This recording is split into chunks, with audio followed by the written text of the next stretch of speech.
السلام عليكم ورحمة الله وبركاته. والله هيجا أنا جعل هاي وحمانتنا يدين وضع لبا شيء لبدا شيء قف قاتي مجرو إلا إلهي سبحانه وتعالى وحكسي عافمات. هذا وقف قات أو استعمال مجرو إلا إلهي وحكسي عافمات تامة. هذه كنا ورجال يعني إلهي سبحانه وتعالى وكاسي. سيستر تقول كنا قنيسة هذه وحنوسنا ونبان. والله بالشيء أو فضفض أكتر يلا لبدا شيء أي خبرتها إلهي إذا كانت وعاف الماضي. متك جور رأي هرت وعصبة هذا صوب حدي. عصبة عس هبين دوي تروح جست هاي إيتي من الصوماليين هاي يوم بيها لكن هاي كم ذا حواجة حنون سميت حيقول ترمك حنون كيجو بمعنى اسم بديو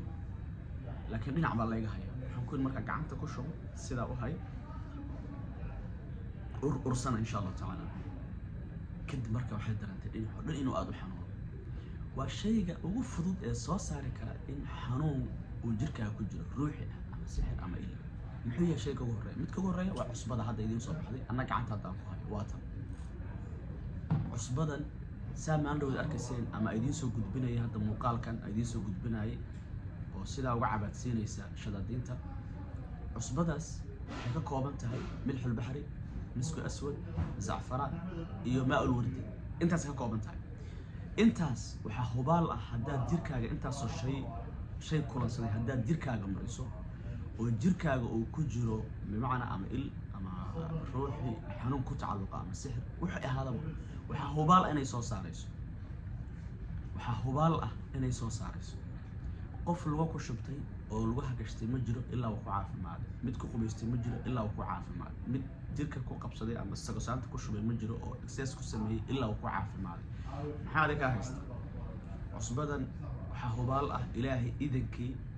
qof kaste oo xanuunka ruuxiga la dhiban ama sixir ha noqdo ama jin ha noqdo ama il ha noqdo ilaahay idankiina ku caafimaadayso taas waa hubaal waa biyo ka dhawaan insha Allah ta'ala maxaa yeelay inta shay ka koobantayna waa inta soo shay ay nacib yihiin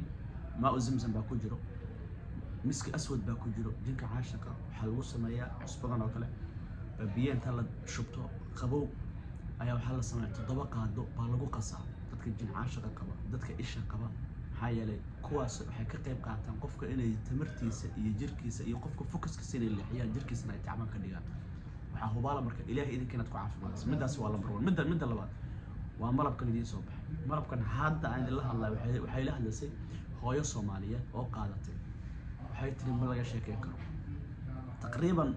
malabkaas isagana qof qaatay oo madaxa marsiin ma jiro إلا إلهي سبحانه وتعالى عافمات تامة أي إلهي كسي سبحانه وتعالى قفكم حو سمينا وحسمينا الملف كمثال هبينك يوكله بدر قال سوق هذا نسا كدب من مضحة آياتين إلا عرب الملف كاميرا نسا كدب من القرآن بدأ إياها قشة نسا أما الساعة هذه أداء أذكار هذا آخر السنة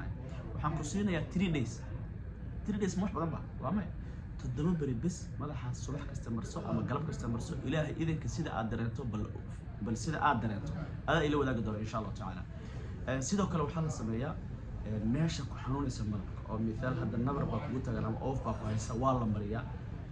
maxaa yeelay malabka wuxuu kamid yahay marka diintuna sheegayso waxyaalaha quraankana uu sheegay lambar 1 xagga caafimaadka marka walaalaha xanuunada ruuxiga ka cabanaya labada shay oo fudud oo aad heli karto please waa codsi ha isku dayin marnabo in adigoo heli kara haddana aad dhibana u ahaato cadow jirkaaga ku jiro ilaahay idinka waad ka caafimaadaysaa cusbada siyaabo fara badan baa loo isticmaalaa ilmaha hadlila waa lambar 1 oo lagu qubeeyaa kuwa cuntada xun oo lagu qubeeyaa guriga la seexan lahayahay oo cabsida uu ka haysto waa lagu rusheeyaa waa lagu qubeystaa guriga hortiisa lagu rusheeyaa dukaankaaga aad ka baqaysaa isleedahay cadow baa soo maartay safar waxa lagu daadanaya waad ku rusheynaysaa lugahaad ku maartay gashanaysaa sugasaantaad ku shubanaysaa intaas nooca loo isticmaalaa adigoo markaa shaygan intaas oo faa'iido leh heli kara إن هذا نبنا أن نقطة رنانت واحد اللي يلي كرو أما واحد أقبل كرمها إن شاء الله تعالى لما رضى إن شاء الله تذكر جوج مقدسة هرجيسة ينيرو لبرضه وقوة إن شاء الله تعالى هل كان عن جوجنا وحد كده لسان لما ركوا كرهية أما أدرس كتير تقصوا لفوق إن شاء الله تعالى كدبنا دكان كينوي من دونت إن شاء الله تعالى ولا لها قبل الله مريكن جوا وصل اللي فرقنا إن شاء الله تعالى كده الحقوق وانها كنا إلا جمر اللي قالوا بإذن الله تعالى هذا ما سنتين السلام عليكم ورحمة الله وبركاته.